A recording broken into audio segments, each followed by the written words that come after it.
Hello and welcome to my third video. This is Emily with Mollie's Motif, and I'm excited to show you a card that I am creating for the challenge over at Cards TV. Mary has issued a Christmas in July challenge, and I'm excited to put one together for that challenge blog. And I'm going to be using another new cartridge for me. It's definitely not a new cartridge, but it is for me. It's Christmas Cheer. I think it's one of the first cartridges that Craft came out with, and I've only had it for a couple weeks. This is another cartridge I found at that craft sale where they were selling their used cartridges for $20.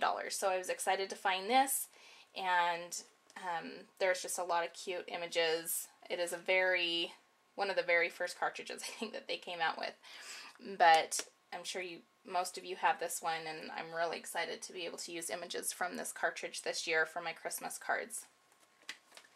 I'm also going to be using paper from My Mind's Eye Lost and Found. This is called Rosie, and it's a 6x6 paper pack that I got at Hobby Lobby, and I always get my paper packs when they have their 50% off sale of paper. So I usually only pay $3 for the 6x6 paper packs, and I think they are just the cutest papers. I have quite a few of their 6x6 packs, and this one's just really cute. It has lots of fun designs and colors, and they all coordinate, so you can make some really cute cards out of these paper packs that My Mind's Eye puts out.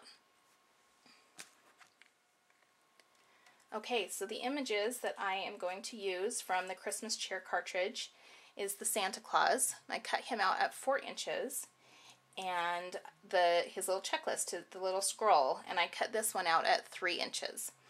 And just so you are aware, the bottom trim on his suit is not a cut on the cartridge. I just freehanded cutting a little trim. I thought it kind of looked bare without a trim down there, so I just freehanded a little cut and put it on there. So I think he turned out pretty cute.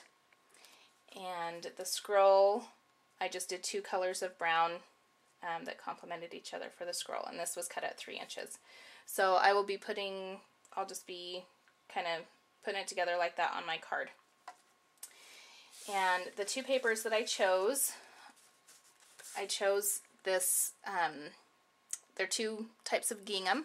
There's a red and cream colored, and then a green and cream colored, and I just really liked how those 2 patterns went together, and it's the green and the red for Christmas. And I'm using a craft color base card that those will just go on top of,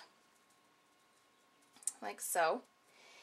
And I just had kind of a cream silky ribbon in my ribbon stash. I'm not sure who it's by, but I'm just going to attach that down here at the bottom. And my Santa and his little checklist will go on top. And the stamp set that I'm using, it's an Heroes Art Christmas set, and it's really cute. I really like the fonts and the different sayings that they have on here. And today I'm going to use the Ho Ho Ho. I think that's really cute with the Santa.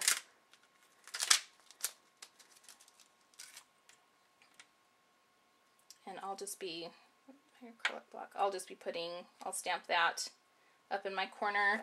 And again, I use the Color Box Chestnut pigment ink that I'll be using for that stamp. And I've debated on whether or not to ink up my edges. When I do my inking, I use the Tim Holtz Distress ink, and I don't have any of his inkers or pads or anything. I use makeup sponges. They're really inexpensive, they're really cheap, and they've worked really well for me. So that's what I use to ink. And I haven't decided if I'm going to ink them up. And usually what I do, if I'm contemplating on doing something, I'll just take some of my scraps and I'll ink up the edges. I'll kind of put it down on my card and see how if I like it, which one I like better. And so I haven't decided yet if I like that or not. So when I put my card together, I'll figure that out. But that's just, you know, before you do something and then you're like, oh, I hate it, and have to start all over, I just like to kind of do little samples of what it would look like. So I'll make that decision here when I put the card together. So I will be back and show you my final card. Okay, so I've got my card all put together. I decided not to ink around my edges, so my edges are very clean. I popped up my Santa and his list on 1 thickness of foam tape. The inside of my card, I reversed my mats so that the red gingham is on top. This Merry Christmas stamp is also from the same stamp set from Hero Arts, the Christmas stamp set that the Ho Ho Ho came from. I used Christmas cheer to cut out this Christmas tree, and I cut the tree out at 1.5 inches and glued him down with the Zig 2-way glue pen. There's plenty of room here on this mat to write a handwritten note or message to whoever you send it to at Christmas. And not only am I going to be entering this card into the Cards TV Christmas in July challenge, there's a challenge going on at Whimsical Designs entitled Clean and Simple. And I feel that this card is very clean and simple. It's not dressed up too much with embellishments, and I just really like the simplicity of this card. So I'll be entering it over there. Thank you so much for watching. I appreciate you taking the time to watch my video. I would appreciate any comments, and we will catch you next time.